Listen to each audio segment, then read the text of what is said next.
We're live! We are in the land of Parlo, where everything is hockey and it's all that matters. The real world, I like to call it. Yeah! Lauren is in the house. Lauren's always waiting there, right on the button, anticipating the frolic that is about to commence. Love it. Love it. Hey, hockey news reports. Okay, you still didn't get back to me, HNR. But thanks for coming in, buddy. Wow, what a crazy night it was last night. Where the heck did we have all these games here? Where did we start at? Blues versus Coyotes. Yeah, right. Okay. Yeah, so you got a few of the games right, Lauren? Yeah? Good. Eventually, maybe we'll be collecting points. I don't know. We're waiting in anticipation for hockey news reports to come up. Oh, Stone will not need surgery. Well, that's good for them because they were not playing well without him, that's for sure. Well, at least the last game anyways. Where the heck? Oh, yeah.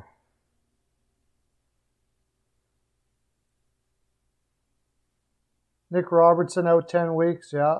Well, I got to say, Toronto's looking really good. They should have beat the Rangers last night. They should have beat the Rangers. They outplayed them. They got Shesterkin.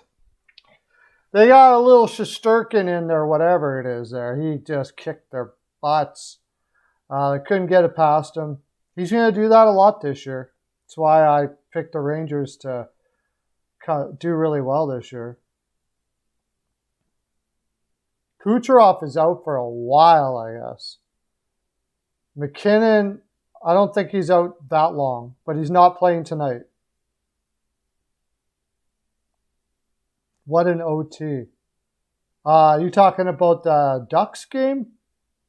Hey, Mercer, how you doing, buddy? Shesterkin's trouble for everybody. I mean, I could see him getting the Vezina this year. I really could. That's why I picked the Rangers to be second in that division. Just mostly because I think it'll take a bit for the Rangers to play the way Gallant wants them to play. But when they do and they got Shesterkin backing it up, they're probably going to be pretty killer.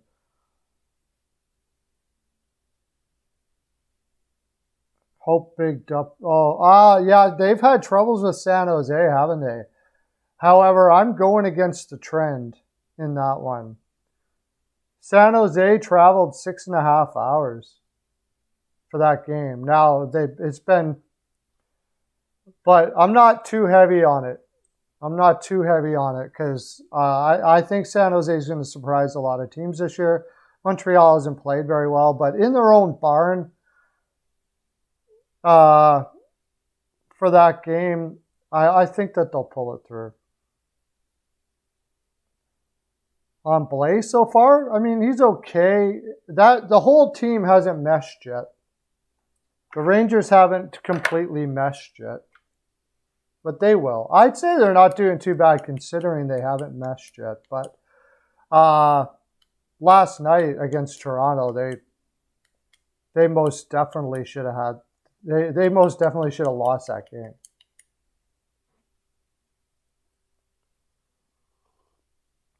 Okay.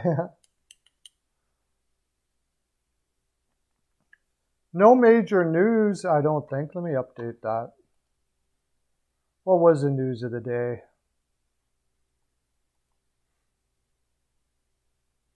Patan placed on waivers. Besser is back for tonight. Brock Besser is going to be playing against Buffalo with Vancouver. Besides that, not much going on. So we'll probably just get right into the games.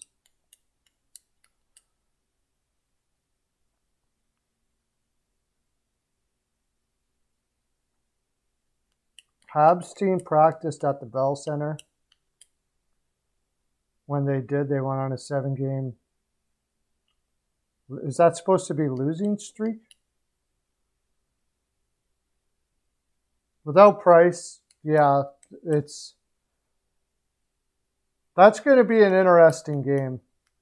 But I just think being at home, the Habs have a bit of an advantage there, and we'll eke out the win. I don't think they're going to blow out San Jose, but I think they'll eke out the win. Allen plays good enough. Yeah, he has, but I mean, he's not Price.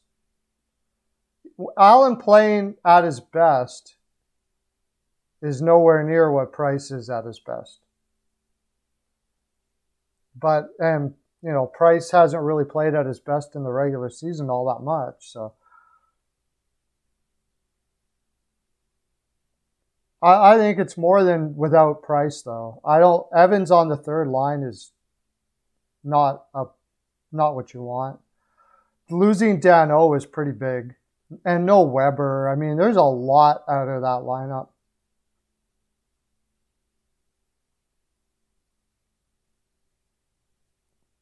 Well, the replacement for Weber being Savard wasn't really a good replacement either.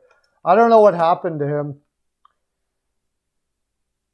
Last year, the year before last was kind of a little bit of a down year, and last year was a disaster. And then he got lucky enough to go to Tampa, where I don't think he played all that well there either, and won a cup.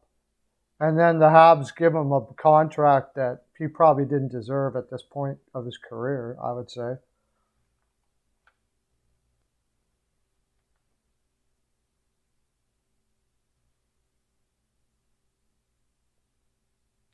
Yeah.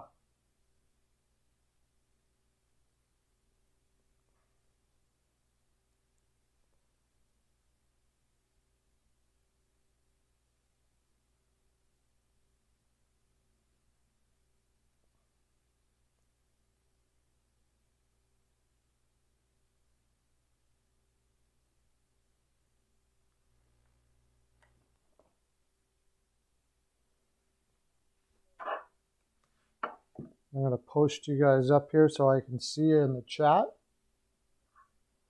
All right. You got to get back to me, Hockey News Reports, if you're going to do that spreadsheet or not. I think that was supposed to be BRW, right? Yeah, okay. So, oh yes, there was a one thing. Evander Kane suspended 21 games. And I saw, I was looking at the Athletic here. What did they say? Sharks dressing room, Evander Kane is already an afterthought. This was written by Kevin Kurtz.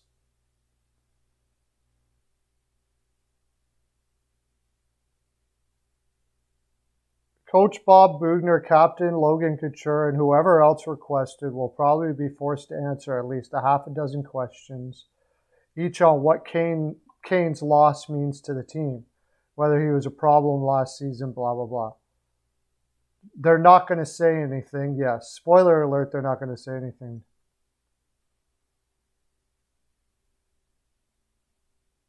If the Sharks string together some wins, it's crystal clear in the players' answers and in their voices that they're not even thinking about Kane.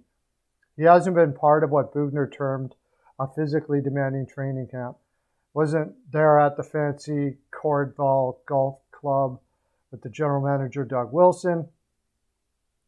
Yeah, they're not at all missing Kane there in San Jose.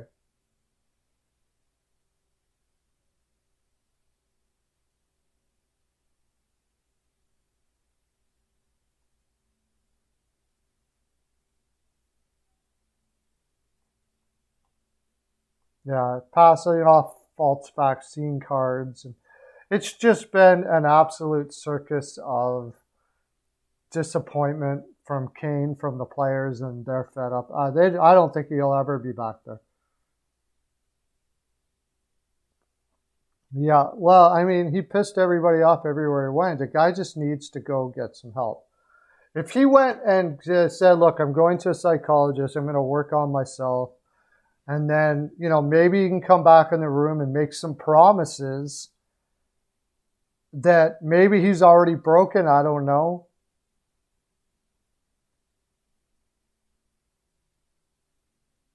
Well, he never got caught for that, Lauren. He got suspended for 21 games for faking a ID to get into a casino. He never got caught for betting on hockey at all. So Pete Rose apparently did. I don't know how he did or what happened, but who was the one that...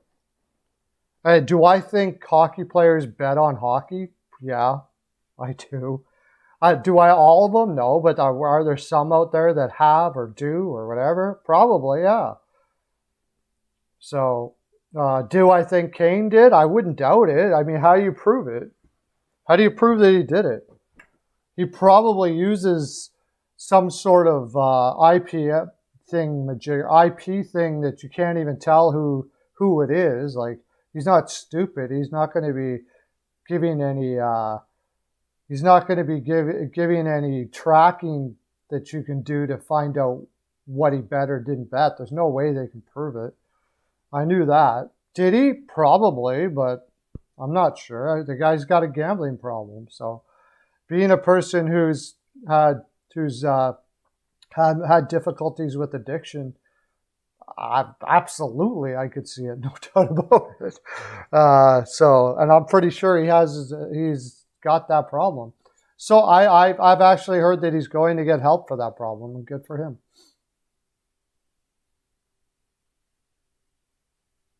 Where's the apt? Your Seattle one? What do you mean?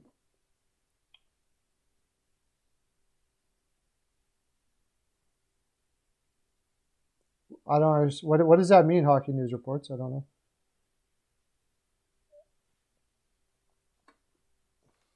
Where's your apt?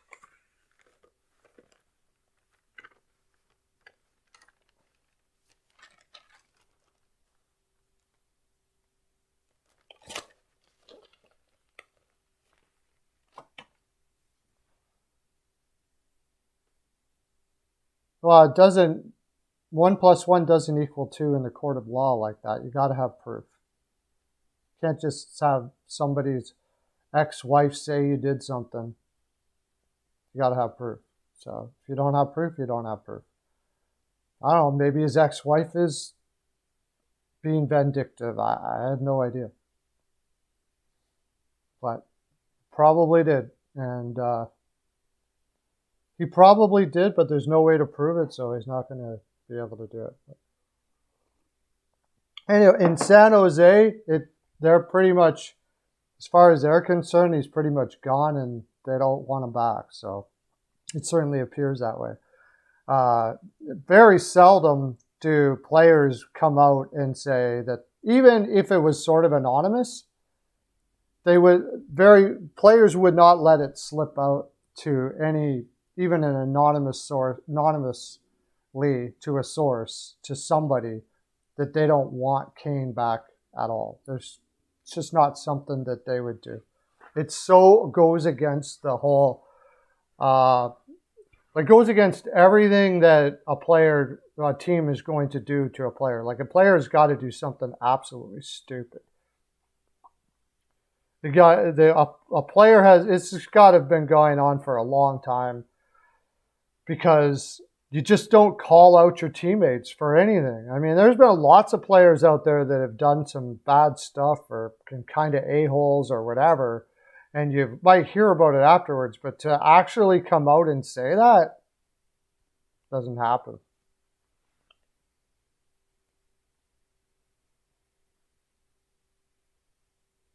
Well, you can only once, but it's not going to work. He can try that if he wants, but it won't work. I mean, he'd be really going down the wrong path if he wanted to try to do that. I mean, is any sport more than the NHL did everything they could to distance themselves from any idea of racism? Probably not. So it's going to fall on pretty deaf ears if you tried to do something like that. Okay, let's start looking at the games from last night, shall we?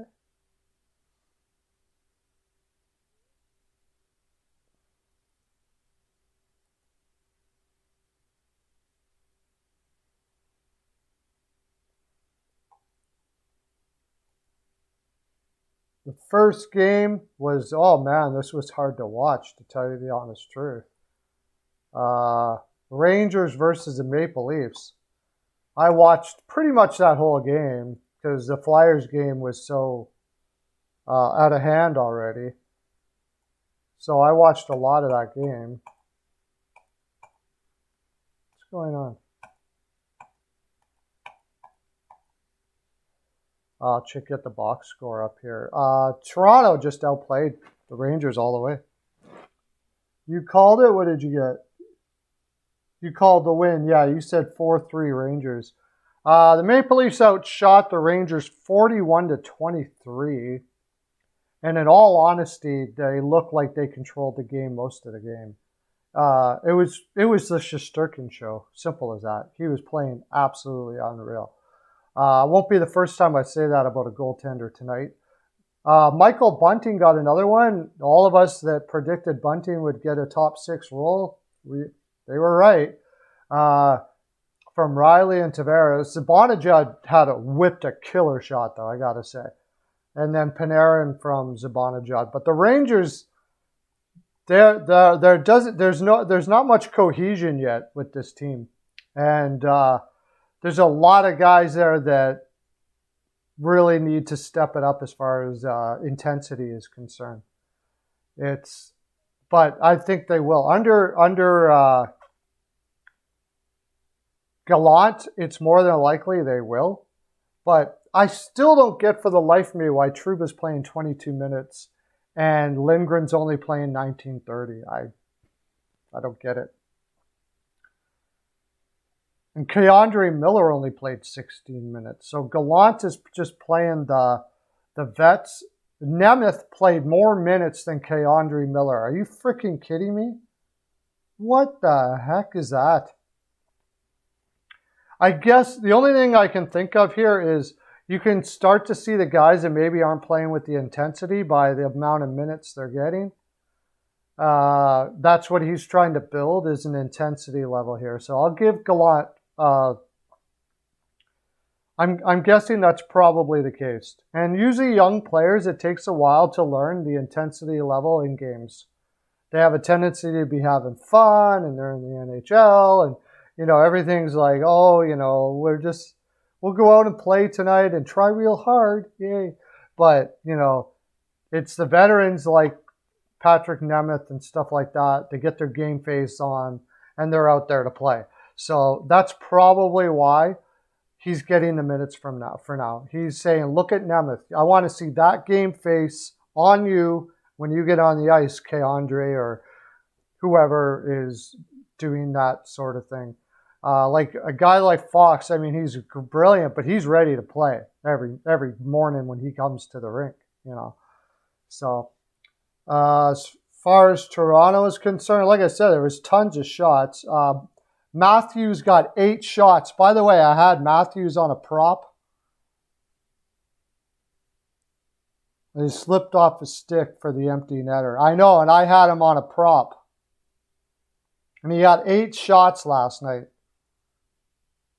Ticked me off. Anyways. Bunting had 5 shots. Still, like I thought, Bunting's getting 12 minutes of ice time. That's what I thought. No power play time. He's a 5-on-5 guy to play on the wing. And he's a good one. I like him for that. He's perfect. He's a perfect player for that. That was like one of the best pickups of the summer, I think. Nylander looked good last night. He didn't have any points. Wayne Simmons had one of the better games I've seen him play. Only played 8 minutes. Nick Ritchie still didn't look good. I agree with Weichel there. And as far as defense, it was hard to tell. They were playing a very offensive brand of hockey. But Muzzin always looks good. Like, it's the same guys that always look really good. I thought Riley actually has looked a lot better this year than last year so far. So that bodes well. I think, isn't he on a contract year? Maybe that could have something to do with it. And then Campbell played well. Campbell looked really good. Campbell looks really good so far.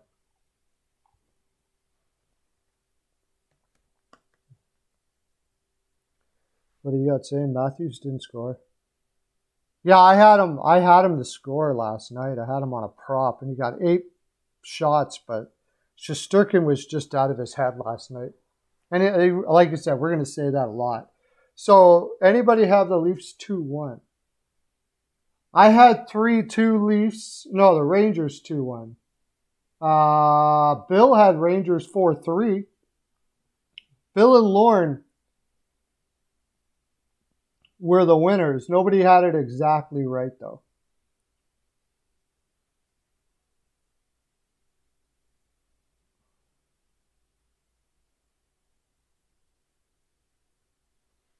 All right, let's go to the next game, and that's the Kraken and the Flyers. I almost got this one, kind of, but I was a homer on that because I was really unsure about Carter Hart, but he played well last night. Thank God. Thank God for anybody who's a Philadelphia Flyers fan that Carter Hart played well last night. Also, Travis Konechny is back. Travis Konechny is back. He is playing absolutely fantastic. If he keeps on playing like that, that's like, he looks like the Gallagher kind of player that they always wanted to see out of Konechny. Really good. It's like that kind of play from Konechny is the difference between Philly making the playoffs and not making the playoffs. Ryan Ellis was great. Justin Braun got a goal last night. That doesn't happen too often. Farabee's looking awesome. But I didn't watch a lot of this game because it was a blowout. The bar was nuts. CL, how you doing? So Lauren had the Kraken 5-1. Not right. Mercer 4-2 Flyers. CL 4-3 Flyers. Not the most confident pick from CL. Bill had 3-2 Seattle, and I had 4-1 Flyers. Banking on Carter Hart looking good, which he did. Well, what was it? Who took out Bastion last night? Somebody took out Bastion. Look at the penalty minutes. Thompson. Nate Thompson. Thompson had his gloves on. Yeah, Thompson had his fighting gloves on with Bastion. I didn't see that. Honestly, I didn't see it, but it doesn't surprise me. What he did, didn't Bastion do something and then he dropped him with Bastion? Hart was good last night. Eberle had a good game, 5 shots on goal, but he does that all the time. Eberle is just, he'll get shots like crazy, but he won't score. It's always been that way with him. It's always going to be that way. He gets 20 to 25 goals. He should be a 40-goal scorer with his legs and the way he gets in, but he doesn't have the hands. Sealer fighting Alexiak, yeah.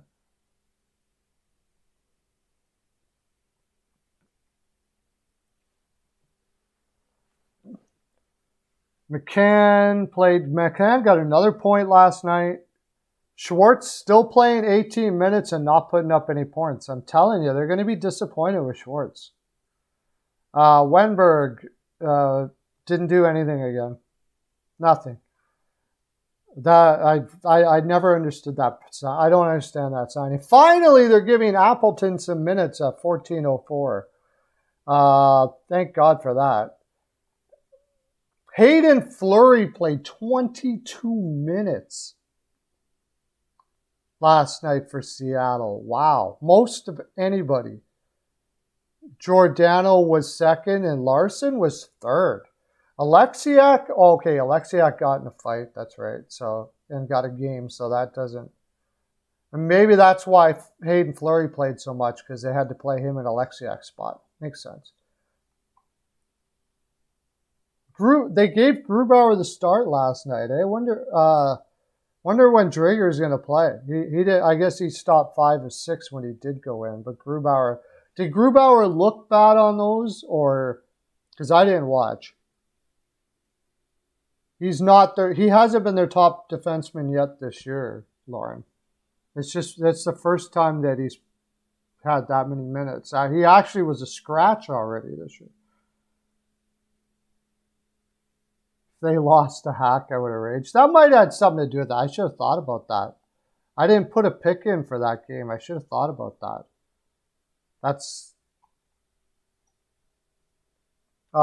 Did Grubauer look good last night, or did he look bad, or did he just get beat with shots that he couldn't?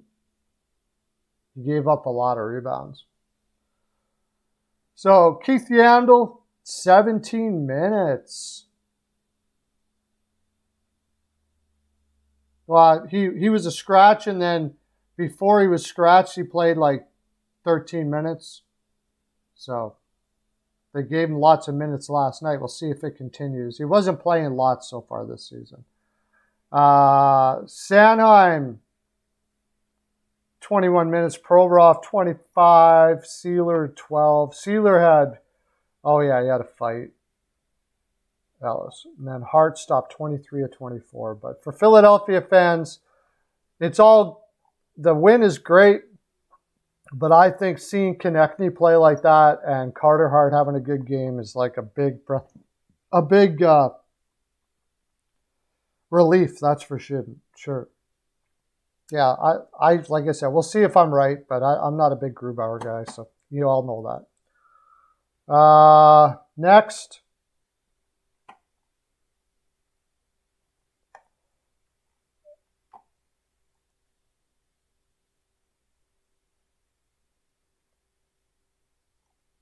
Was there only 3 games last night? No, there was 4. Oh yeah, the Ducks and the Flames.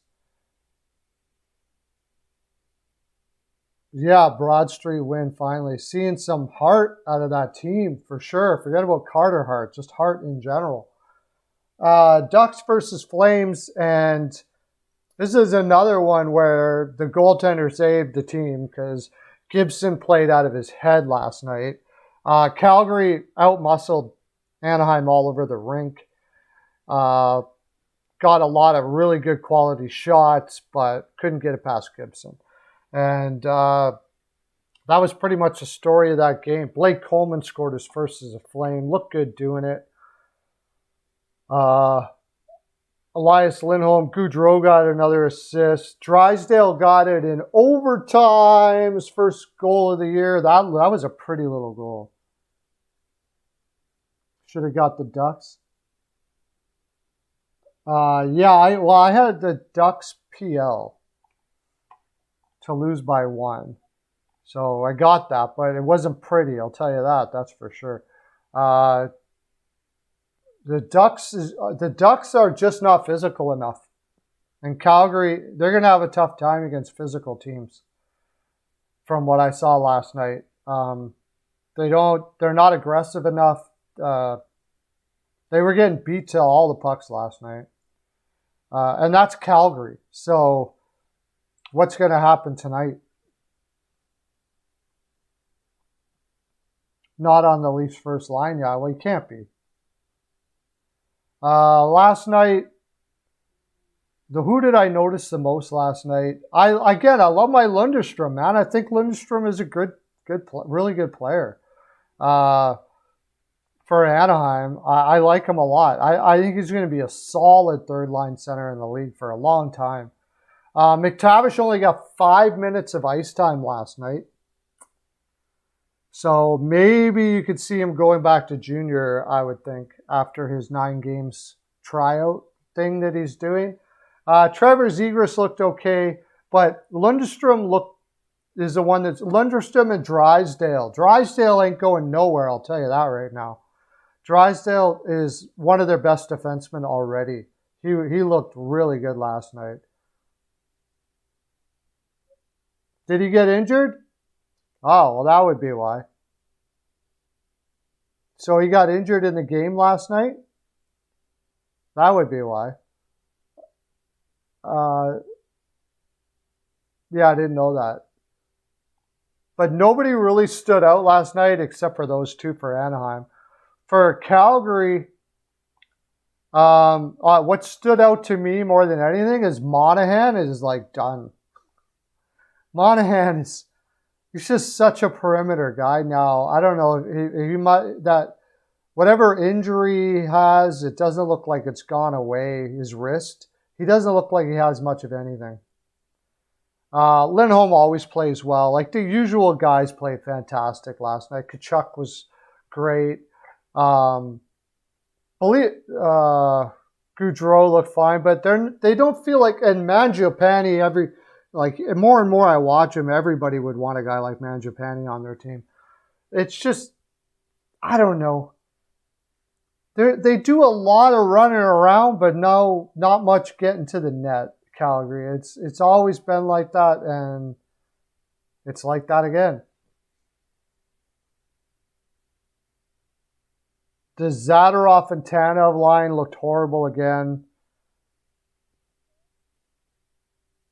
And Markstrom was mad. Like, as much as Calgary could have won that game last night, I still don't see them going very far this year. So what did we have on that? It was 3-2 Ducks. Bill T. Is Bill here? Does he get the swag? Is he in the house? Is he here? Is he in the environment? Bill got it. Bang on.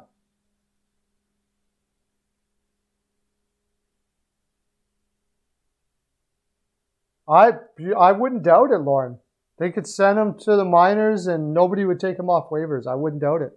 For his price tag, yeah. Did Mercer say 3-2? Oh, two of you. I'm sorry. Mercer gets it. You want the new Spanky helmet? The helmet O'Pearl? Do you get the second helmet today? You want the helmet? That's right. Mercer nailed it. And we all took the Ducks, by the way. Every single one of us. Look at the big brain on us. Nailing the Ducks.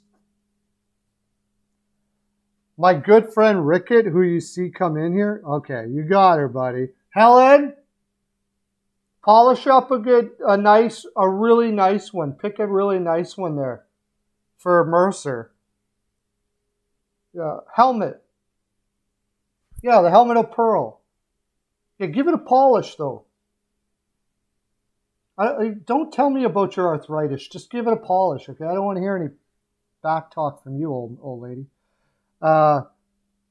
So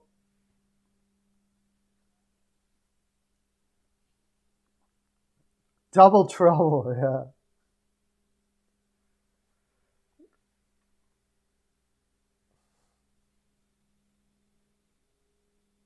Two people got it. Anyways, that's all we got to say about that.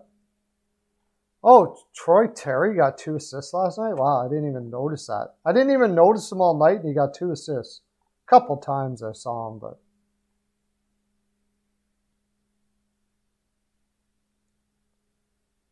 Because he passes too much, John Weichel, that's why. Next game. And this was the big one. Big 10 Pearls play. Big 10 Pearls play. Blues in regulation. Boom.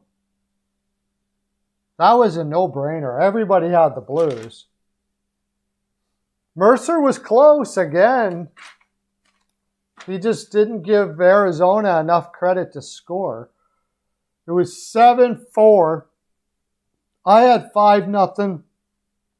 Mercer had 7-0. CL had 6-1. That's pretty darn close. 3-0. Everybody had the Blues. Bill T thought it was going to be 4-3 though. Carter Hutton was, what's his save percentage? .500. My gosh. That was absolute disaster. Coyotes were keeping, I don't know what the Blues were thinking. They obviously took them lightly. And then in the second period, they turned it on. Kostin got 2 goals, who's a big guy that, probably might score 5 goals all year. But he was just in the slot and decided to shoot it. And Hutton was in net, so it went in. Pretty much. It was so bad. Watching that team is going to be like sad. It's going to be so sad to watch that team. There was a 1 goal. I think it was it Falk's first goal I think it was Falk's first goal where they came down and gosh, Despear, I have absolutely no idea what the heck he was thinking. He does that. He did that little move where you squat down and put your stick like this, and then just sort of moved over. Remember those really old hockey games, like the first Nintendo games, where the defender would just kind of take off, and you'd be like, "Where the hell are you going?" That's what he looked like. It was just, it was horrible. And then the funny thing was, Turney put him back on the ice right away because he's got nobody else to go to. .702 save percentage across 2 games. St. Louis Blues will make the playoffs. I'm not sure about that. They haven't come up against. They played against a very depleted Colorado team. And, I mean, Arizona, actually, they didn't even look good against Arizona last night, especially for the first period. I was like, at first, when Arizona was up 2-1, I was like, you got to be kidding me. You telling me this 10 Pearl play is not going to come in? Like, that would be ridiculous if St. Louis lost that game last night. I don't know where Arizona is going to win a game. I don't know. It's going to have to be some team that has played like 4 games in 6 nights, came in on the road, and the plane crashed. So they had to get all brought in by ambulance or something. I don't know. I don't know how they're going to win a game. I can't see it. Like, Phil Kessel kind of played a little bit last night.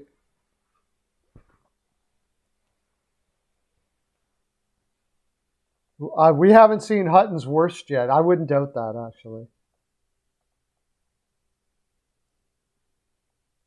Oh, yeah. And now that was the thing that threw everybody off, thanks for bringing that up.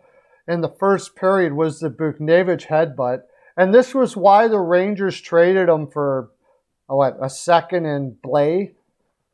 Because he does stupid crap like that all the time. Like, he's just a whiny, I can't stand the guy, Buchnevich. He's so whiny. When Wilson pummeled him when he was down on the ice, I was like, yeah, good for you, whiny bugger. Nobody on the Rangers even liked him. So, yeah, he is. I might try to get on in the third period with him tonight with Peyton on the radio.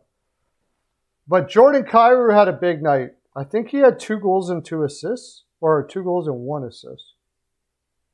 Shane Gostisbehere had 3 assists last night, believe it or not.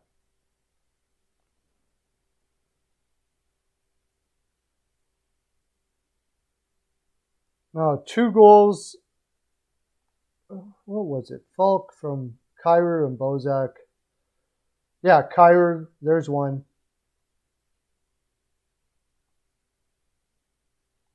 Okay, he had 1 goal and 2 assists.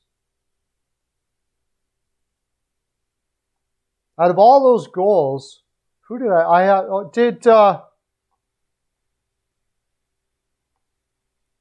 I was gonna say, did Perron even play last night? I never noticed him at all last night, and he had no shots on goal. Like, what's going on with that?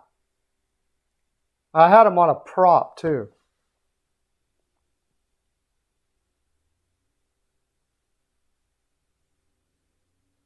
He got pulled last night. He got pulled last night, Mercer. That Czech guy went in there.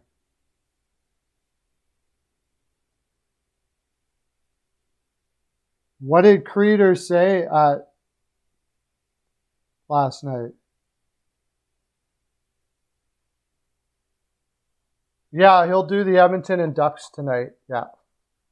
Peyton on the radio will be doing Edmonton and the Ducks tonight for sure. Epic Gamer. Woo! How you doing, buddy? Thanks for coming in. I'm going to look up, what did Kreider say? I always say Kreider. Kreider. Just because he doesn't spell his name right doesn't mean his name isn't Kreider. Kreider.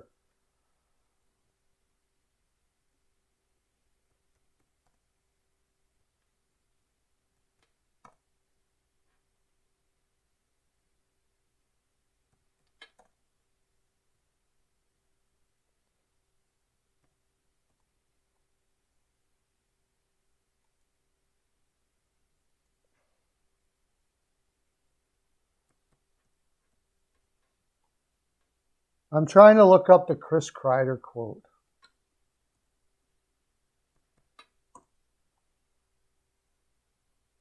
Jeez.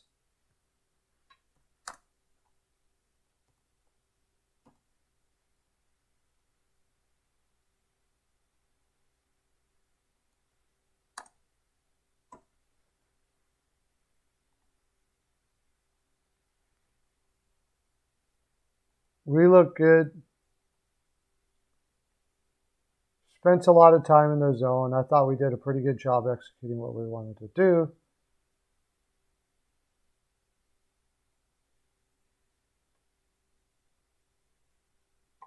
Okay.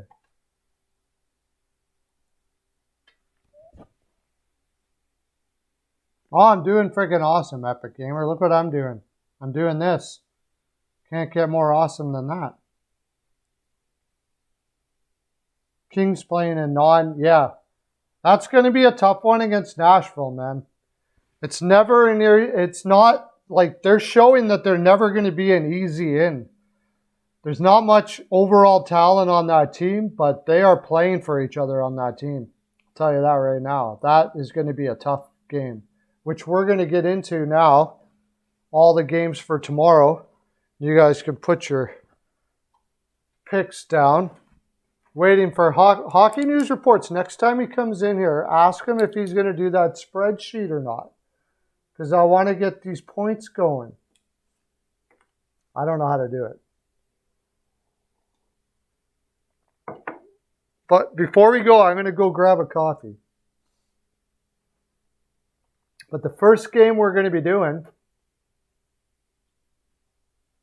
best time in the land, yes. Okay, the first game we're doing is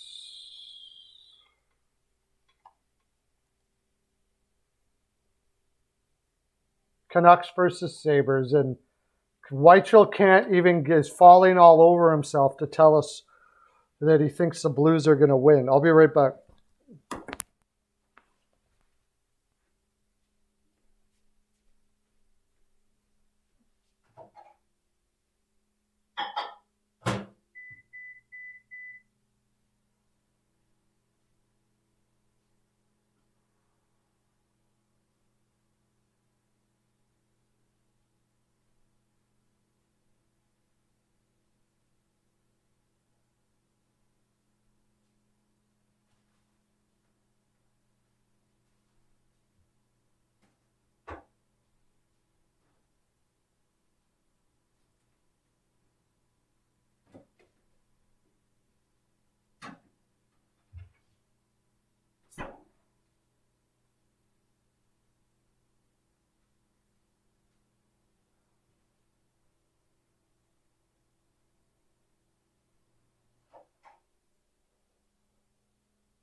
All right, so it's going to be Besser's playing tonight, by the way. Brock Besser is playing tonight. So we got Weichel, okay, Canucks versus Sabres. Weichel's got 5-2 Sabres.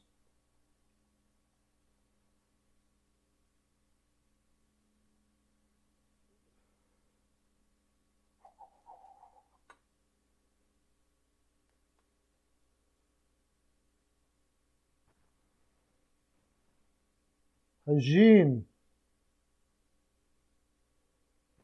It's got 4-2 Canucks.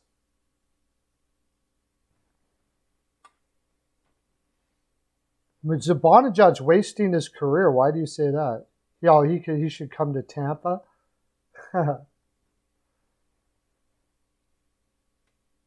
4-0 Canucks for CL. Gamer 3-2 Canucks in OT. I hope that's wrong. Actually, that's okay. I guess right. I got ML. Pedersen with the Hattie. Good one. Mercer 5-3 Canucks. Okay, I got to look because last I saw there was no confirmation on who was going to be in net. So I'm going to look it up here.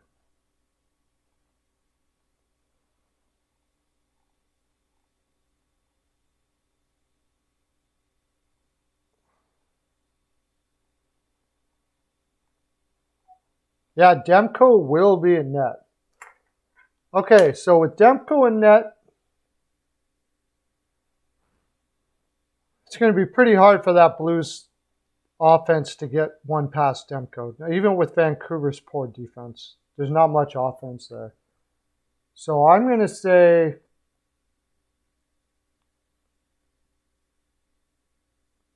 4-1 Canucks.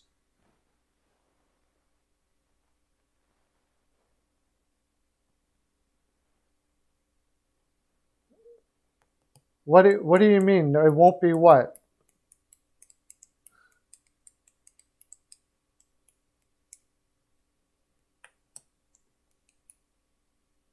I just think they're gonna have I think say the Sabres. I mean, it could be 3-2. The heck? Not Blues. What are you talking about? Sabres. You got the Sabres 4. You got the Sabres 4. Canucks 2. Lauren?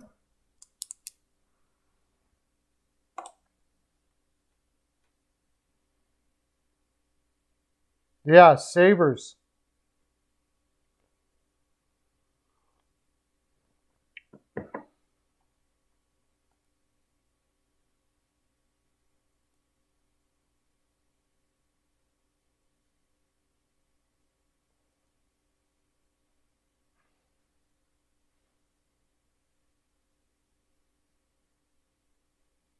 You're going with the Sabres 3-2. You're changing it, Epic Gamer?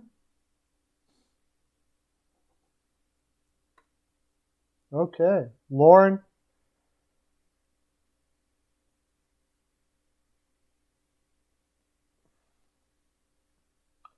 (3-1) Canucks for Lauren. Wow, everybody's got a different score too. Okay, I kind of have a feeling about the Sabres because I like their work ethic, but I think Vancouver's actually played very well on this road trip, and I think their offense. I just can't see the Sabres being able to muster up enough offense. But I could be wrong. We'll see. The next game. I believe it's Montreal and make sure I got this right. Sharks and Canadiens. Aiden Hill will be in net.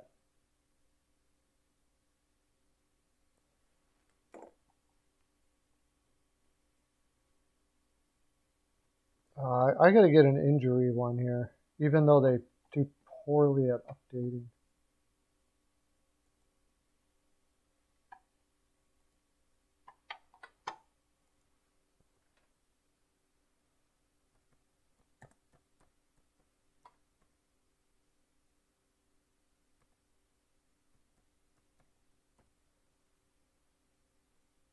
Oh, not images.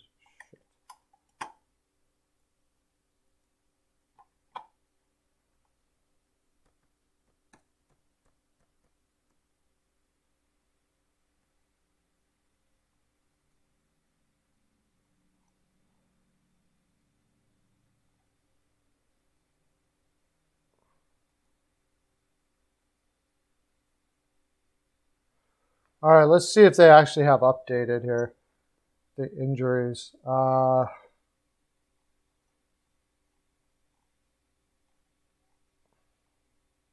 Montreal's got... Oh, Jake Evans is out too. Holy crap. Oh, man, I wonder if the Sharks are going to pull this out. I didn't realize Evans was out. I know he's not that great, but... Wow.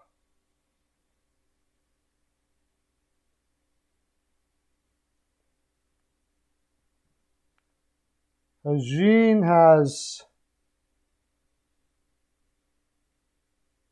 4-3 Sharks.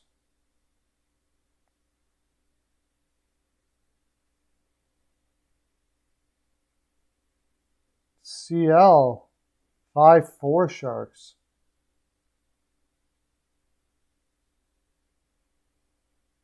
Mercer 4-1 Habs.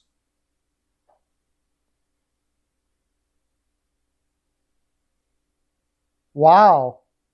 Epic Gamer. 6-0 Sharks. You just think Allen's going to crap the bed all to crap, eh?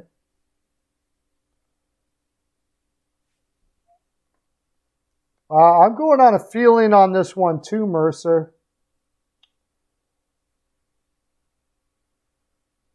I'm going to say 3-2 Habs. I'm going to say 3-2 Habs. Well, Lauren, I missed your score. Oh, you got OT. Lauren has 3-2 Habs as well. But OT. The big OT.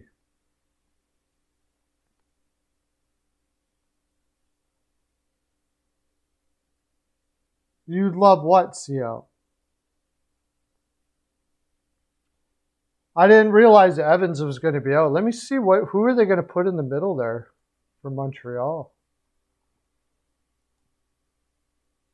with Evans out. Adam Brooks. Oh, Adam Brooks is going to play tonight. Mike Hoffman is in, and they got him on the third line. You can't do that. So they're going Drouin, Dvorak, Anderson. Toffoli, Suzuki, Caulfield, then Hoffman, Brooks, Gallagher, and Lehkonen, Paquette, Armia.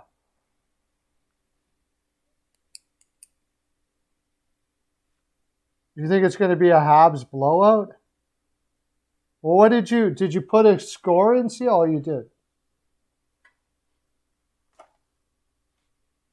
Okay. So we'll go to the next game then. What time we got here? I got to keep an eye on my time today. Oh, yeah, we're okay. Oh, the big one. Everybody's going to be watching this game, man.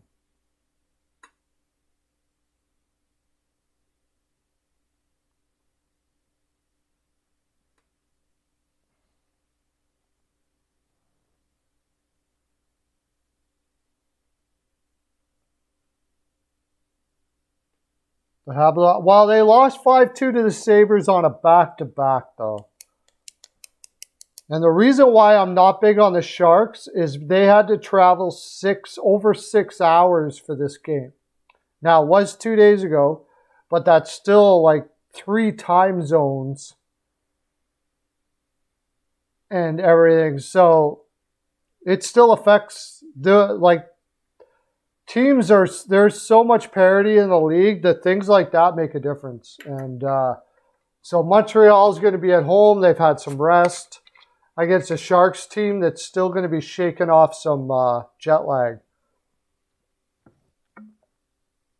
That's why I like the Habs here. I like their young legs against maybe a heavier leg team like the Sharks.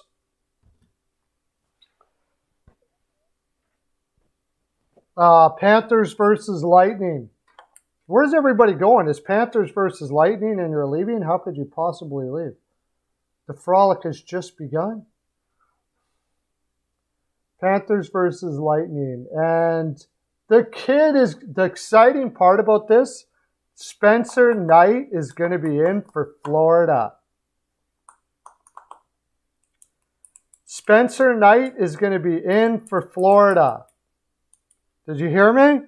No, apparently not, because you're all picking the Bolts.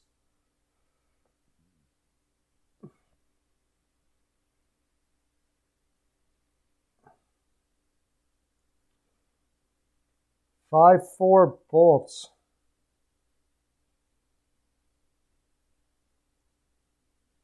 For Hajin. Epic Gamer. 4-2 Bolts.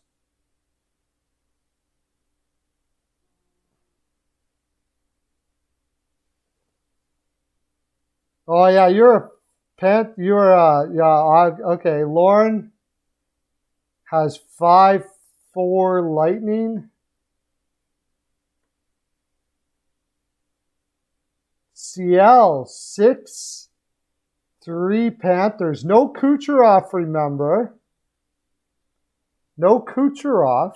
Mercer 6-2 Florida.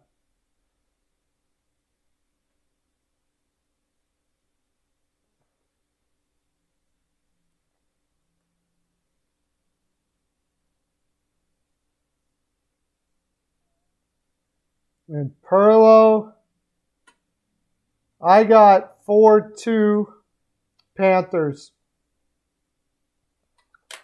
4-2 Panthers.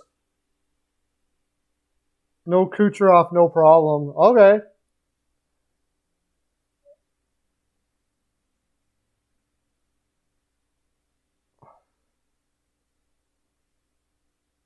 Well, first of all, Epic Gamer, and I mean no offense, but if you get offended, whatever. But Tampa has been a thorn in my side for quite a while now in the regular season. They have had so many poor performances in the regular season that have killed me. I have no love for the Tampa Bay Lightning right now. Now I did have to eat crow though. Because of Kucherov. I doubted them with Kucherov and injury and all that, and obviously I was very wrong, so I had to apologize for that. So, oh, Lauren had 5-4 Panthers. Sorry, did I say Lightning? Okay, 5-4 Panthers. So most people had the Panthers. I'm actually surprised. I got it. You regret saying what?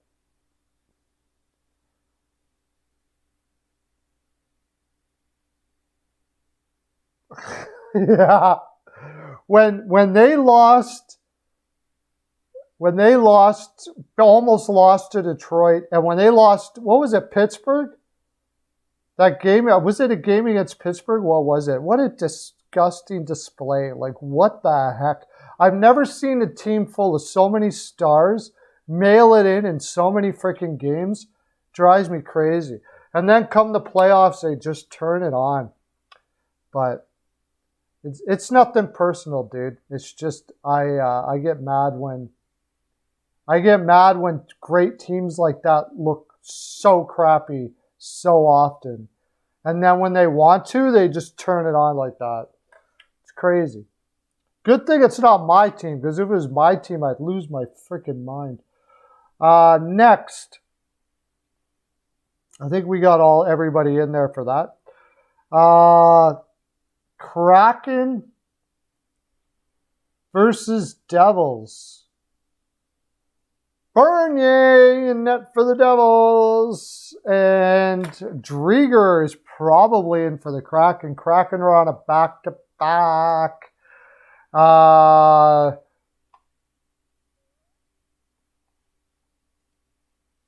Like I said, they played last night. They got bombed last night from Philadelphia. Epic Gamer. 4-2 Devils.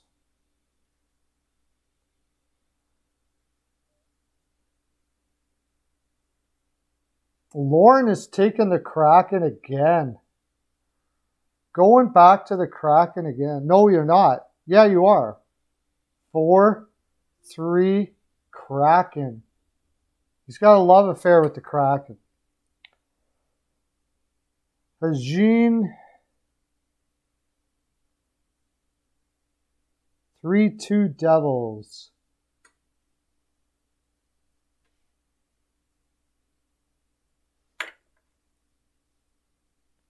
Cody Eakin is back in Buffalo? Yeah. What did you... He never went anywhere.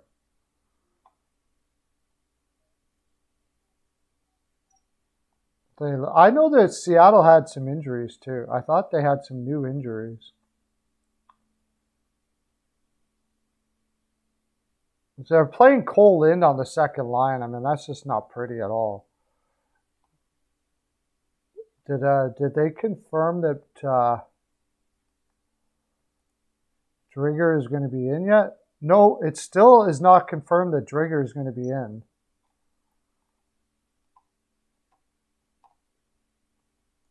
But New Jersey's really healthy right now. And I just love their team. Their team is exciting to watch.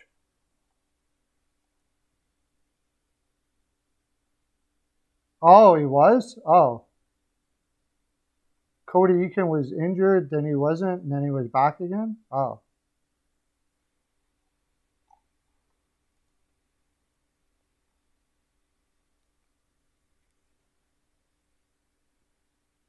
Oh my gosh, they got Tatar on the fourth line. Tatar with Dawson Mercer and Andreas Johnson. And then Jimmy Vesey with McLeod and Studnich. That should be the fourth line. Kalkin and Hughes, Sharon Govich. Okay.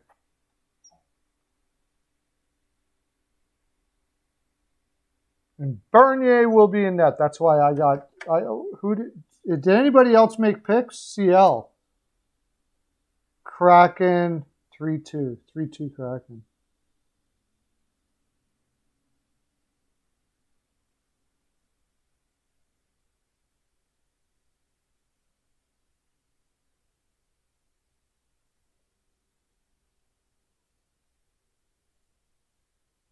Mercer's got 5-4 Devils.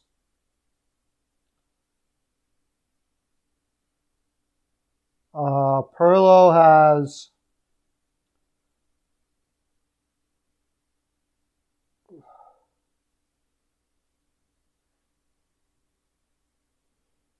or 2 Devils.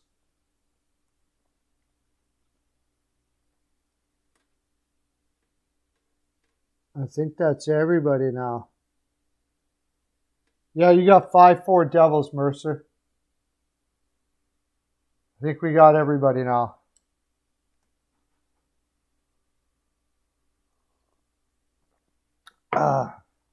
Seattle probably can't wait to get home, I'll tell you that.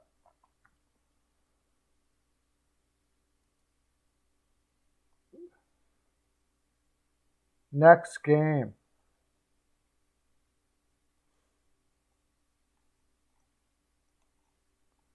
Oh, there's a lot. Just 11 games tonight. Stars versus the Penguins.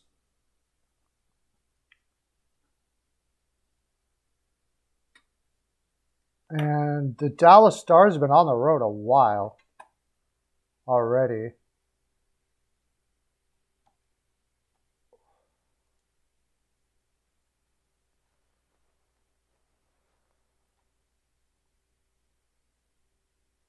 The Penguins are on, is this game 4 for them? And they haven't played for a bit. So they're fairly well rested. They were at home. And Dallas had, this is 4 games in 6 nights for Dallas. After losing to Ottawa 2 nights ago. Who did they have in goal?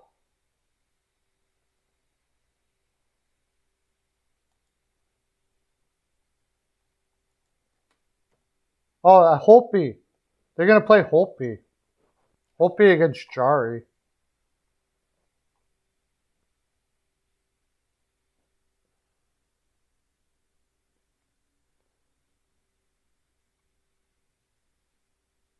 Yeah. The Penguins don't seem to need players to win games, so especially against a team that's probably just off 4 games in 6. 5-4 Stars. I know you're not a fan of Holtby, Lauren, so that's probably where that comes from. Holtby is not. No, Holtby is. I don't know what they're doing with Holtby. I really don't. I don't know why they're not playing Ottinger. I have no idea, but I didn't get that move at all. Mercer 6-3 Penguins. Did Penguins get anybody back? According to...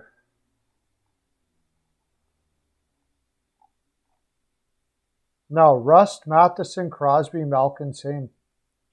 It doesn't matter. It doesn't matter. Any new injuries for Dallas? Klingberg out, Robertson out, Como out. And they got a lot of guys that just don't look good. They look really rusty. CL is taking the Stars 2-1. That's because he hates the Penguins. You just can't get it in you to take the Penguins, ACL.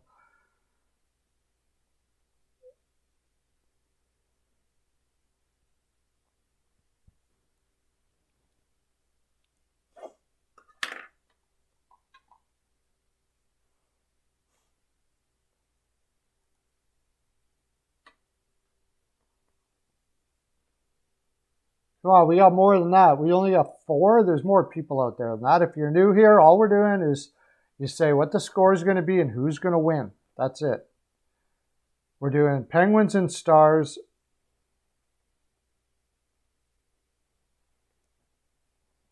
Maybe. I don't see it, though. I don't see the Penguins losing to a team that's playing 4 games in 6. If there's one thing the Penguins basically never do is get outworked, no matter who's on the ice. And that's why they win so much. No team in the NHL, I don't think, really, I would say no team in the NHL is better prepared and plays consistently consistent intensity more than the Pittsburgh Penguins, I think. It's incredible. I think it's got to be the Crosby effect and Sullivan's great coaching. It's a combination of the two. Crosby is always, the workhorse that he is, it just rubs off on everybody. But, all right, we'll go to the next game.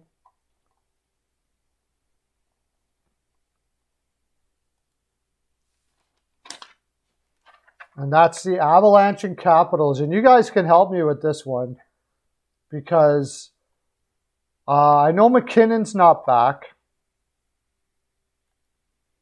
I know that Samsonov is going to be in net and Kemper is going to be in net. But Colorado is injured all the crap.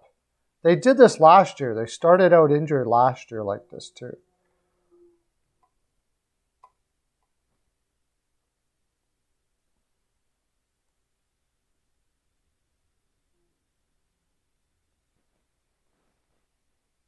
Where are they? Capitals.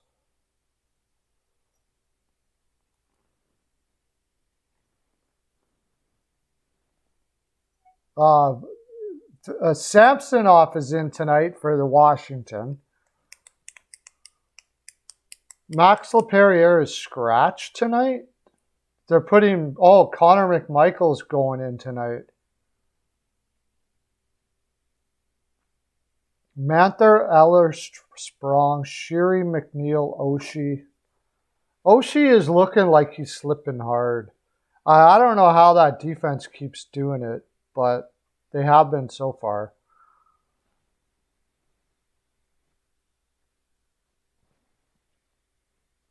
Lauren Caps. I know Lauren doesn't want to be saying that. 3-2 Caps because he hates the Caps. Jean.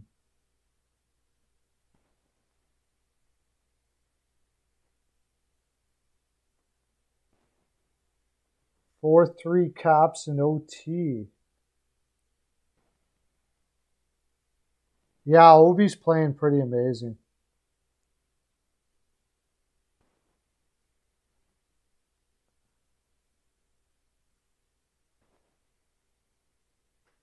Damn right you hate the Caps. Okay, I wanted to see if Colorado is by chance getting anybody back. I haven't heard so likely not, but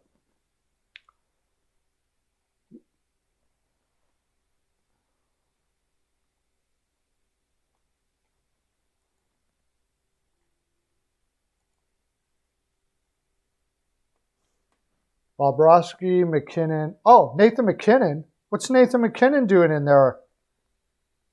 McKinnon's in tonight. Look at that. That's why I check.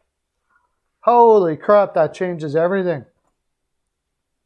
McKinnon is in tonight. Anybody want to change? Ranta, Kadri, and Comfer. Helm, Jost, and O'Connor, and Maltsev and Kaut, and they don't have a third line. Yeah, well, it says in Cap Friendly that McKinnon is in the roster tonight.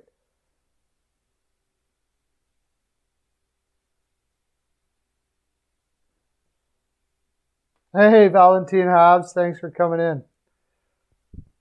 I don't know, like I'm on the fence about that game totally. McKinnon's in, but there's still no Landeskog. But that top line can rip them apart. I'm really on the fence. I like the defense better. I'm gonna take Colorado with McKinnon in. I'm gonna say they win 3-2.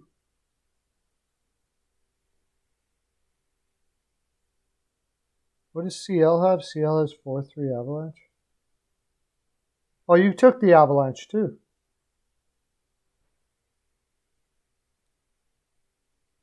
You got 4-3 Avs, yeah? Well, okay. I don't know. I find Cap Friendly is actually more on the ball this year than TSN or any of the other sites. I don't know why.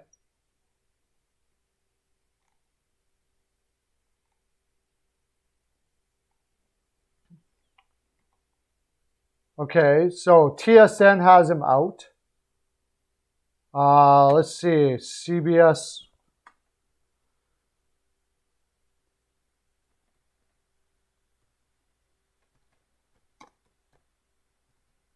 Somebody look it up.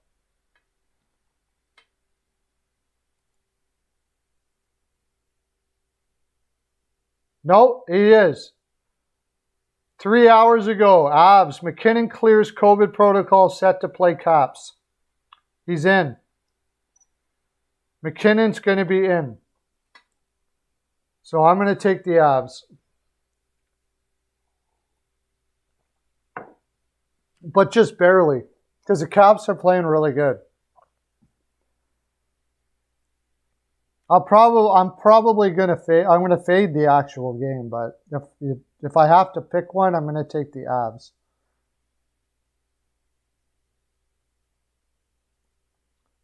Yeah, I might be a little bit rusty. That's why I'm going to go. I'm not going heavy on it. They still got the best defense in the league, and Washington doesn't. And Samsonov is in net versus Kemper. I'll take Kemper all day over Samsonov.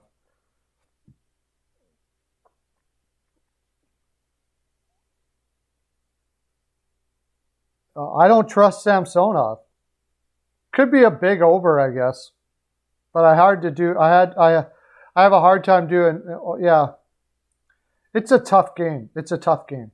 There's so many factors. I would more than likely just fade it, but since I'm going to take a chance and say 3-2 Avs.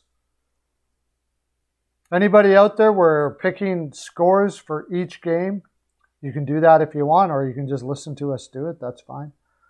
And I'll give you, since we got over 10 concurrents, woo! Little hype in the chat. Everybody tap that like button. Subscribe if you haven't yet. Yeah, there's chickpea pasta. He's ready to go. That's right. No sugar. No sugar.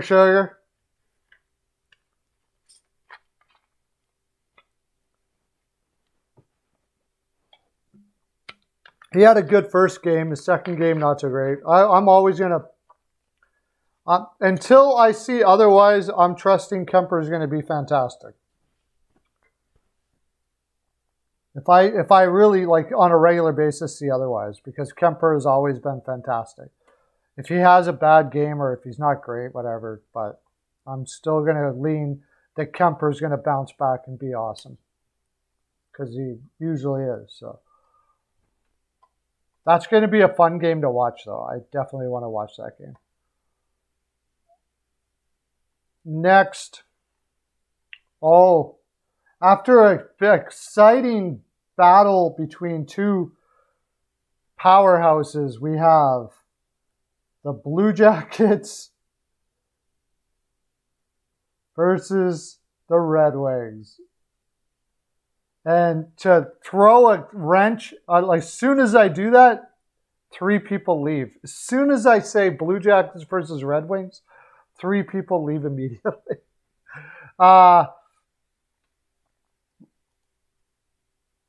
I think, to throw a big wrench into it even more, Corpus Salo will be in net for the Blue Jackets. No Larkin for the Red Wings. No Larkin for the Red Wings. I think that Colorado is fairly healthy.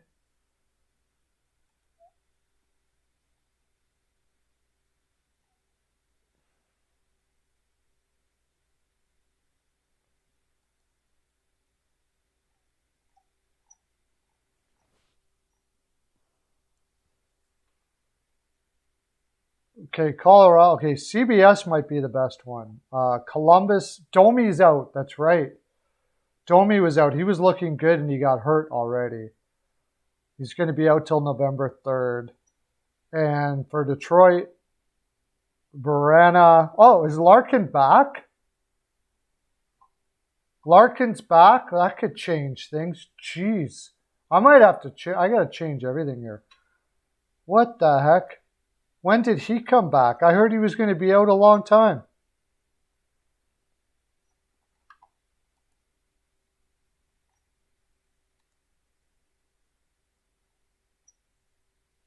Larkin's back. Well, crap. Now what am I going to do?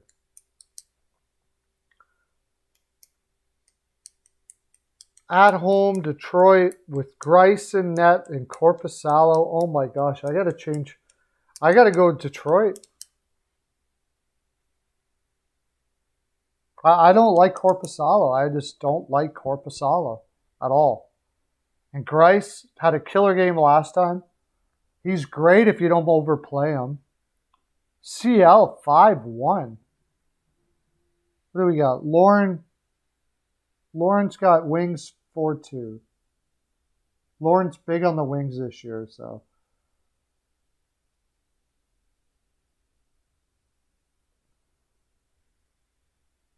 CL 5-1 Columbus Blue Jackets.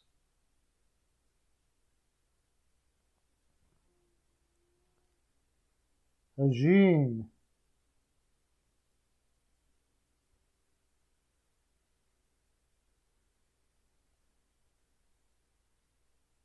Three-two Jackets.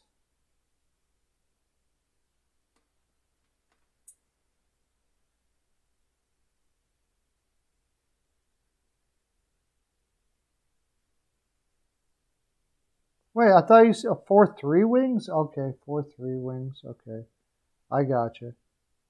Max Domi is out, yes. Lauren, okay. Yeah, I got you, 4-3. Who do I not have here?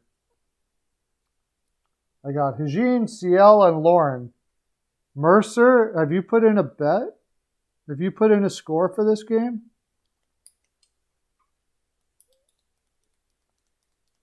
I am not sure about this game. I was all over. When Larkin wasn't out, they had like nothing for centers. And I was all over Columbus. But with Larkin in, I'm not sure. I had the under on this too. I still think that's probably good, but I'm really worried about Corpusalo and that.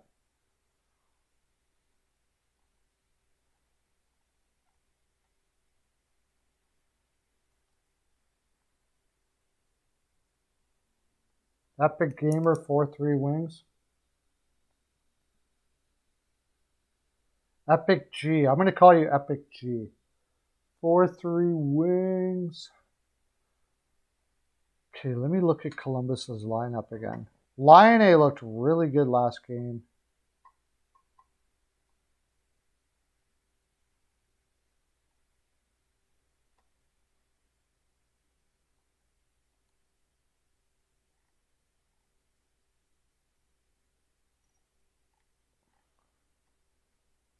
I know they're going to play that Shinnikov kid.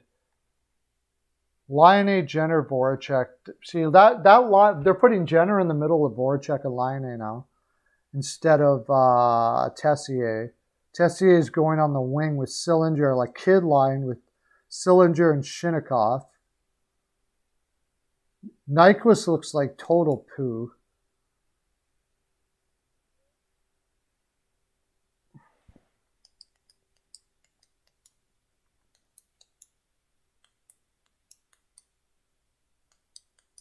It helps having. Okay, that's all we got for that. Okay, I don't know what I'm gonna do. I think I'm going back to. I think I'm going to the wings at home here. 3-2 wings. 3-2 wings. I gotta change it on my Patreon now because I kind of was leaning the Jackets, but not now. Okay, next game. Mercer had 4-3. Okay. 4-3 who? 4-3 wings? Probably. Oh, yeah, Jackets. Okay. Next game.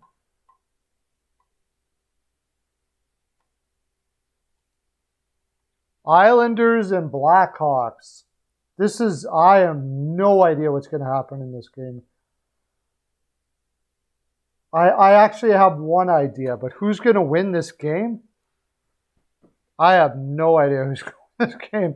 Islanders have been terrible. Sorokin surprisingly has been terrible. Blackhawks Fleury has not played well yet. I have no idea. So you guys can help me out here because I have no idea. As far as injuries are concerned,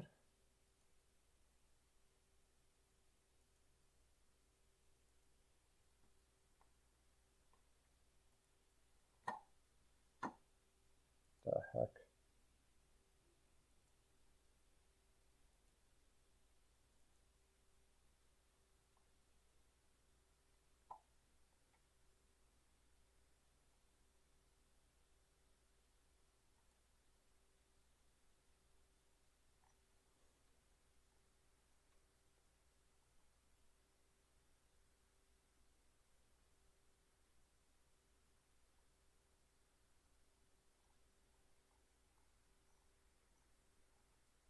Where's Chicago?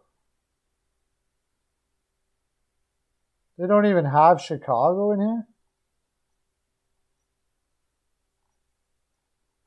I'm looking at ESPN and they don't even have Chicago. Does Chicago have no injuries? I guess. You'd think they'd still put him in there.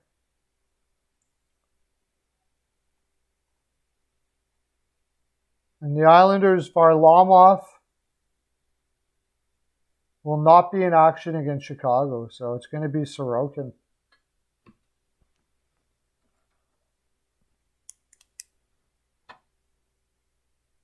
Actually, I think they actually said that already.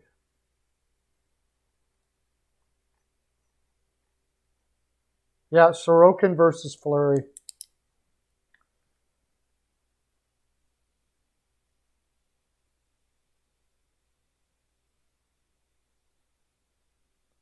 Eugene.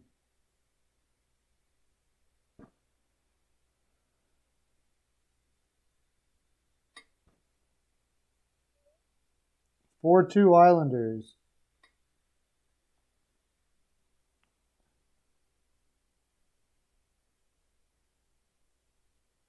Oh, he's on timeout by accident. Oh, shoot.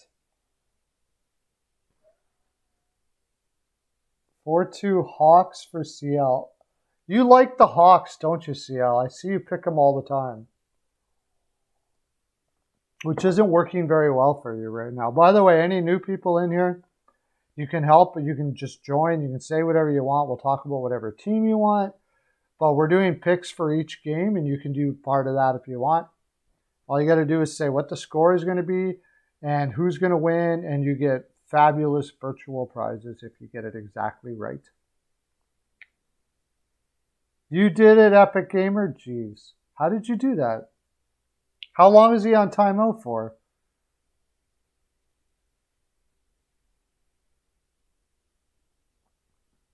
I've only got 2 picks for this game. Hajin, not been going great. Lauren is taking the Islanders. Oh no, Lauren's taking the Islanders.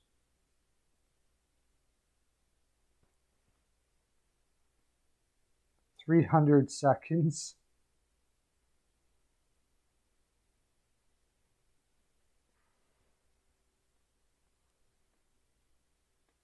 Who else is out there that hasn't did it? We only have Hajin, CL, and Lauren. So who are we waiting for here? Mercer, of course. We got that. Where's Weichel? Okay, Mercer. Tough one. Islanders and Blackhawks.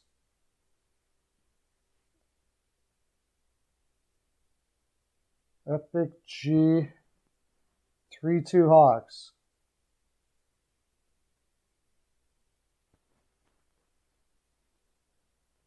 Mercer's taking the Hawks.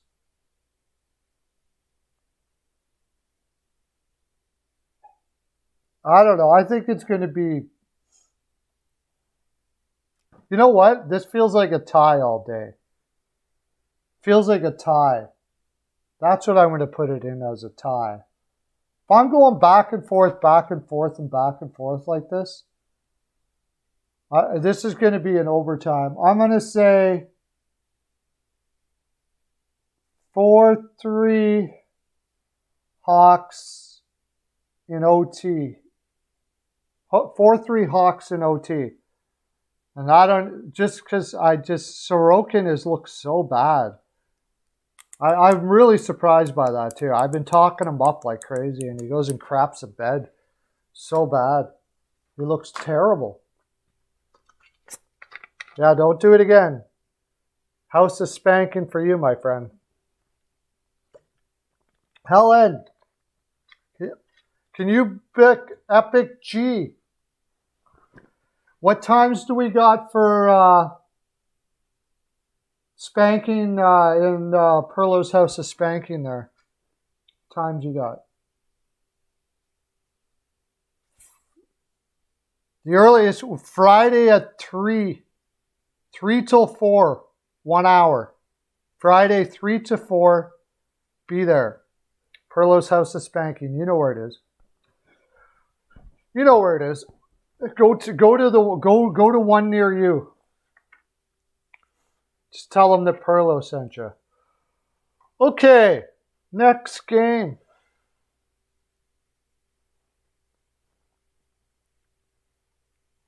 We got 3 more to do, and we got lots of time. Yes, you'll thank me later. Kings versus Predators.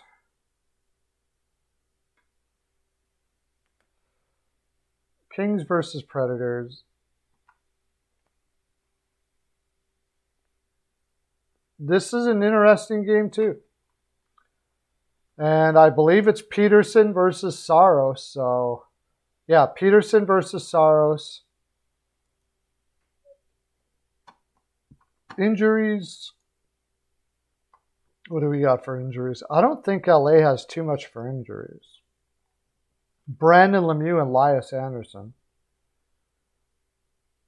Doesn't say what Brandon Lemieux is. Doesn't affect the team all that much anyways. And the Preds, Matthew Olivier and Lucas Spiza. Yeah, whatever. So they're pretty much healthy. Mercer's got 3-2 Preds.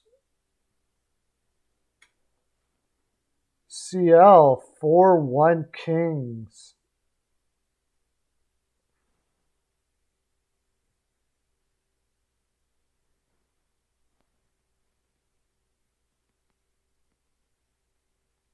I think this is going to be another tie. See if they change their lineups. LA changed their lineups because they lost last game. See if they change things up a little bit.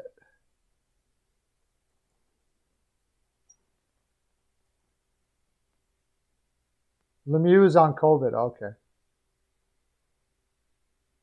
Hygiene 3-1 Kings.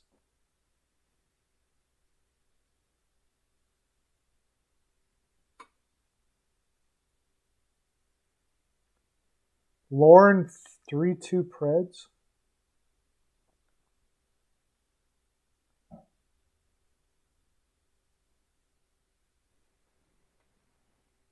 Arvidsson, Kopitar, Brown. I followed. No, same.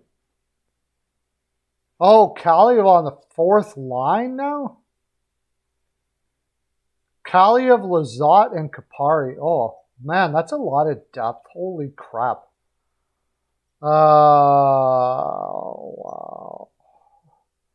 Perlo, I'm going to say 2-1.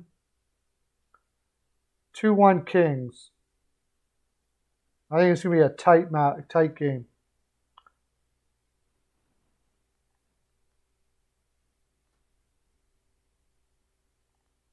I like this Kings team.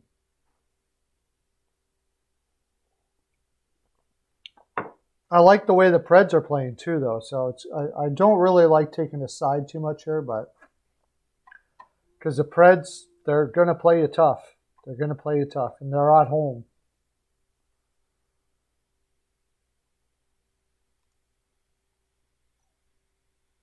Ooh, okay. This is not a game that the Jets want to see right now after having a really rough go the first 2 games. They got to go into the Wilds barn and play them. I don't know what's going on with Hollebuck, but I'm telling you, it just doesn't look like he... I've been saying it I was saying it last year, and like the 2 games this time, I don't know what's going on with Hollebuck. He just doesn't look right. He doesn't look right to me. And I believe the Jets have some injuries too. Because who did they have?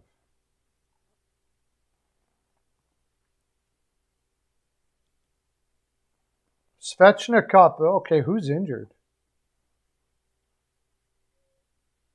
Colper Fetty is a scratch, but they don't have anybody to put in at forward. I don't understand that.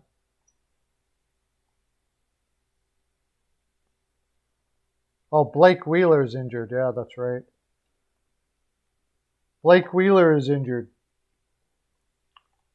So it's going to be Connor Scheifele and Kopp, Stastny, Dubois, and Ehlers, Harkins, Lowry, Vasilevskiy. Nate Schmidt has not looked good. I'll tell you that right now. Has not looked good. Oh, they got Nathan Beaulieu. They're playing 7 defensemen. Apparently. Why?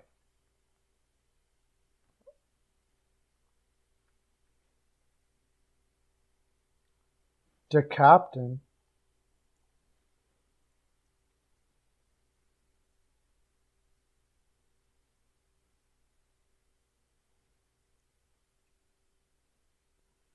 Jets 3-2. Lawrence taking the Jets, really?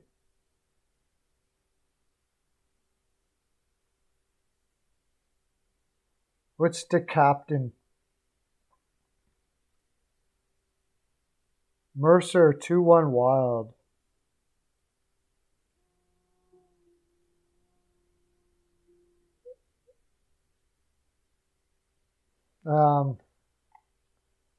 Yeah, I don't know. Winnipeg, I think Winnipeg could be that team this year that surprises everybody and just craps the bed. I don't know if it's Dubois' energy or what it is or something, but then give Scheifele some time with the team too. CL is taking the Jets 2-1. Epic Gamer 1-0 Wild.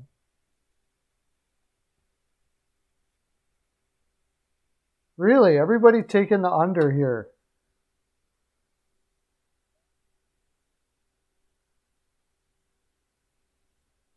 POV 2018 Bolts? What's that mean? I'm going to say...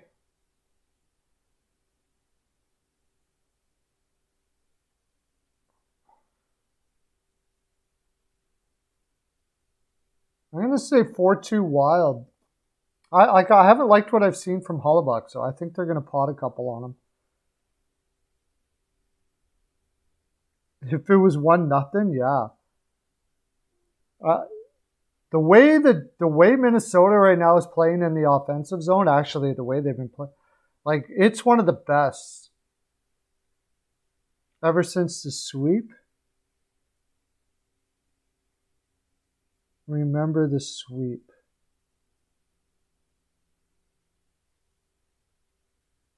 Are you talking about Minnesota or Winnipeg? Winnipeg, you mean, yeah.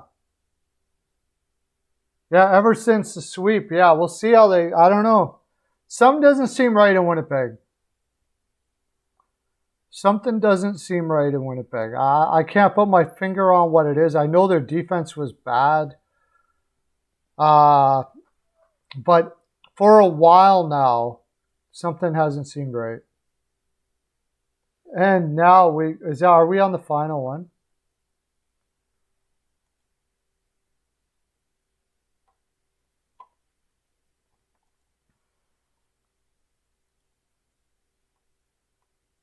Something totally doesn't. Oh.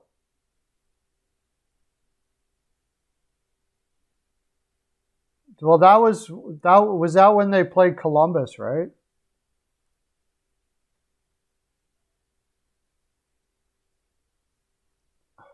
Oilers versus Ducks, and Hygien takes 6-2 Oilers.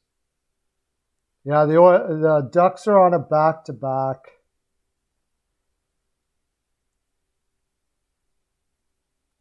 The only thing is, Stoli, the goalie, has looked really good. Really good. I don't know. I think he could make that be a little bit. 8-0 Oilers.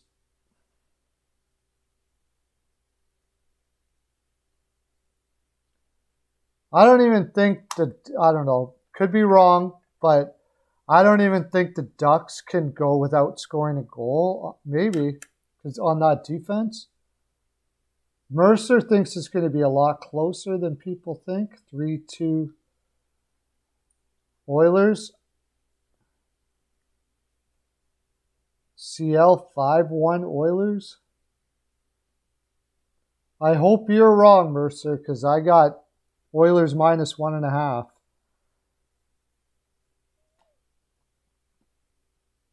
So obviously I'm going. What I saw from how the way they got pushed around by Calgary. Now the Oilers aren't as big of a team, but they're a lot crunchier than they were last year.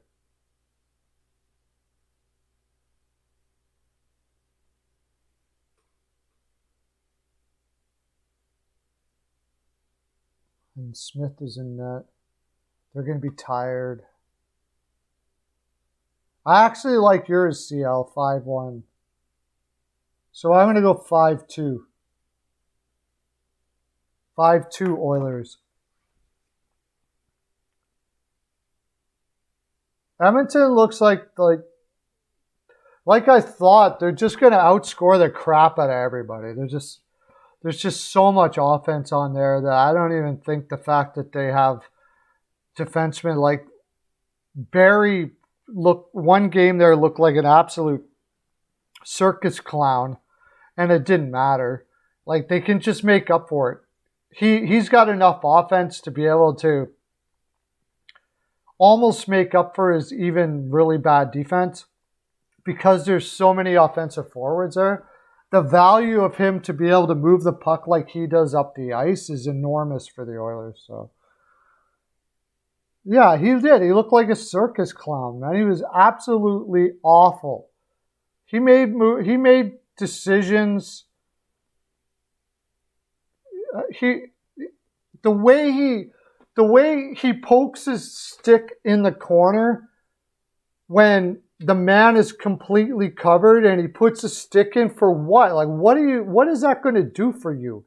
What's the best thing that's going to happen for you putting your stick in without your body on a guy facing the boards where you have basically control of which way he goes? What's the best thing that's going to happen there? You're going to flip it out and he's going to chase it the direction you want it to go, and you're going to be a step behind him while he does it. Like, it's absolutely ridiculous. He does it all the time too. It's amateuristic play. You don't do that. Like, they teach you that in novice. If you got a guy against the boards, you keep your stick out and your hand on his back, forcing him to not be able to move until you can find a spot to be able to either push him against the boards or keep him there until a center comes in and takes the puck away from him. Simple play. Barry, put my stick in there. Trips him. The guy trips over the stick. He realizes the stick is there, goes the other way. Barry's out of balance because he's putting his stick forward, and the guy does circles around him. And he does it all the time. All the time. Fleury has more assists than Bear, yeah. But Bear has played well in Carolina, I think. He's never going to put up a lot of points, Bear. He's more of a defensive guy than an offensive guy. And for his size, he does really well.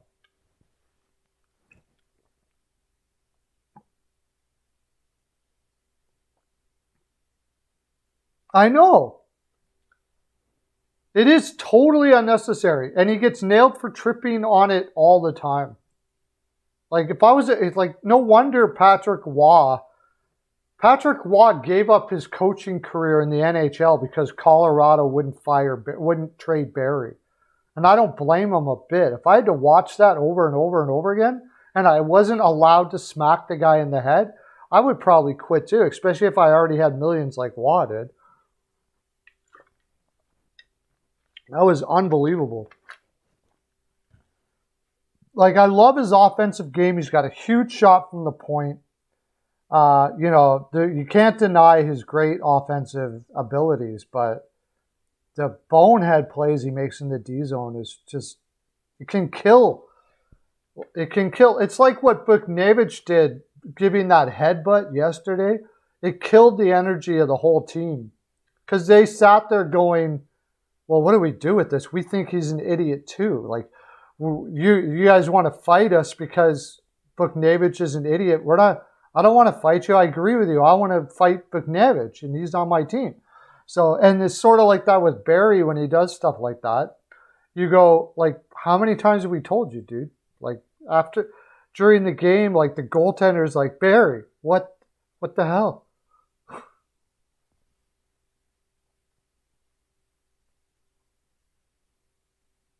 It's funny to watch if you're not an Oilers fan.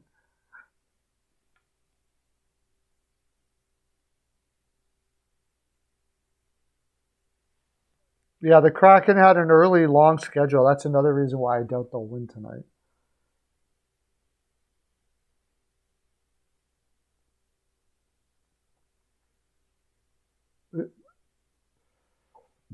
If the Oilers lose tonight, that's brutal. I just can't see it. Maybe they got overconfident against a team like Anaheim. They've done it before. But all they got to do is outwork Anaheim and they win.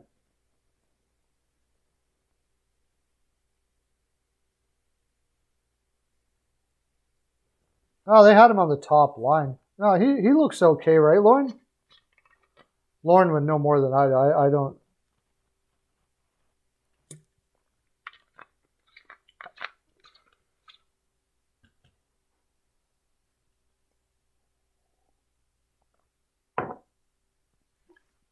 Lauren's still there, right? I think he looks okay. From what I've seen of him, they played him up on the top line on the left wing. Bear is great, yeah.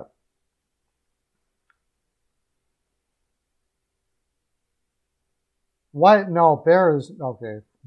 Maybe Slavin's had some bad games. But Bear is not more defensively responsible than Slavin. Bear is not Slavin. Bear is good. He's a good defensive player. Bear is a good defensive player, but I mean, Slavin, I guess maybe had a bad game, which is rare with him, but there's no doubt Bear is one of those guys that he's kind of a freakish player. He's not that big. But he's got a low center of gravity. He knows how to use his center of gravity well against other teams. And and if he's in the right mindset, he doesn't make mistakes. He's always in the right position. He doesn't hurt your team. He's not going to put up huge offensive numbers. He's like DeMello. Barrie is like DeMello, if I had to think of a guy that he was close to. And he can possibly be like a less scoring Pionk, something like that.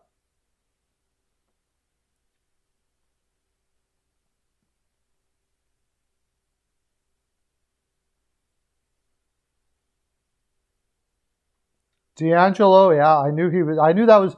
I thought D'Angelo was going to be the best signing of the year. I love that signing. I don't know what happened in New York or whatever or his past, but especially when I heard a whole bunch of people coming to his defense, and when they sign him and you've got all those Rangers on there, Brady, Shea, Ranta, Fast, Stepan, and all of them, they probably consulted. They had to have consulted with all those guys, and they all said, he's not that bad. Yeah, bring him over." I thought that was the best signing of the summer. That and Bunting by Toronto were the two best signings of the summer, I thought, as far as value is concerned.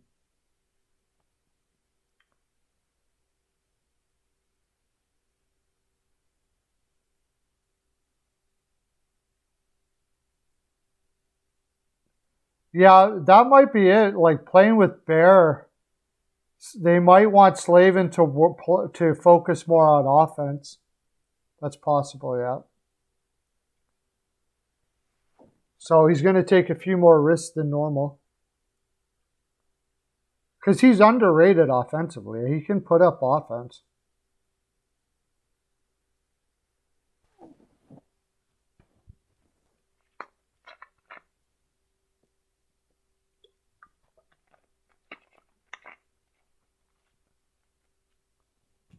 But how has Kokaniemi played? Like I said, I haven't really watched it, but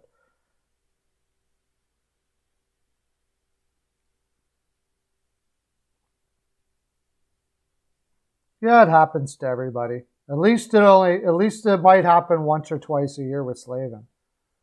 You don't have to sit there and watch Barry do what he does.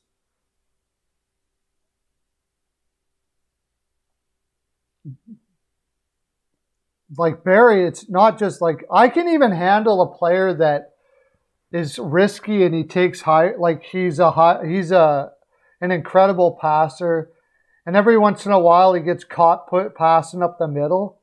That doesn't bother me. I don't mind that. But when you're doing stupid stuff like poking your stick in the corner and missing assignments in front of the net, putting no effort into defense and like at all, that drives you crazy.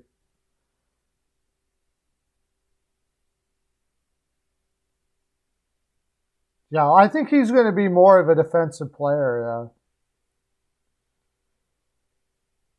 He's really good defensively. He's a defense first thinking forward. So I don't think that's ever going to change.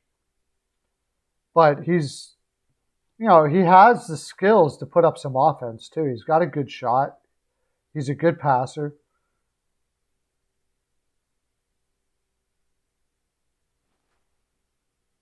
I think that's just his mindset in general. But we'll see what he turns into, I guess. I liked him. I liked him right from the get-go. I just think they played him too soon.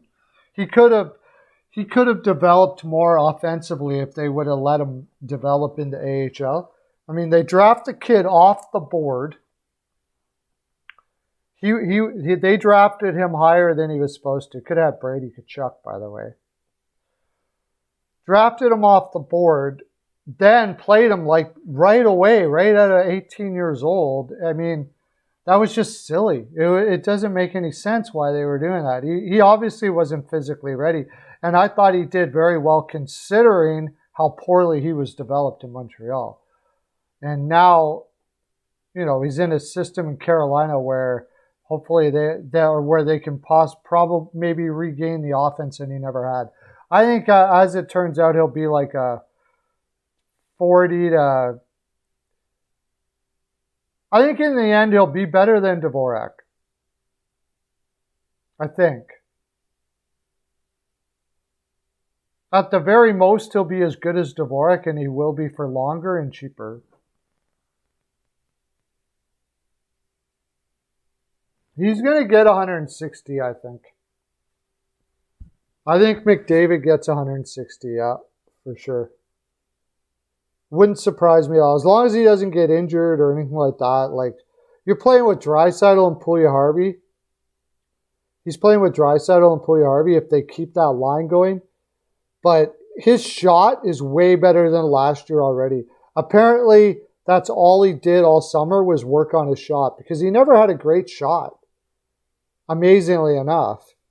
He was awesome at deking. His back shot is fantastic, but his one-timer wasn't very good. So what does he do? His second goal of the season, he scores on a one-timer a la Ovechkin and guys like that from that left side.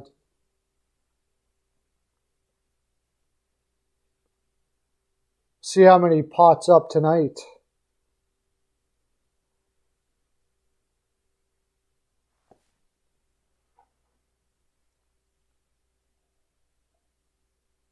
Okay, guys, I'm gonna head out. I gotta pick up Caroline early today, so we'll see how our picks do tonight. I may come on with Peyton. I'm gonna try to find a way to come on with Peyton tonight. I really want to do that. So I think off the wall, John is doing a back-to-back tonight. By the way.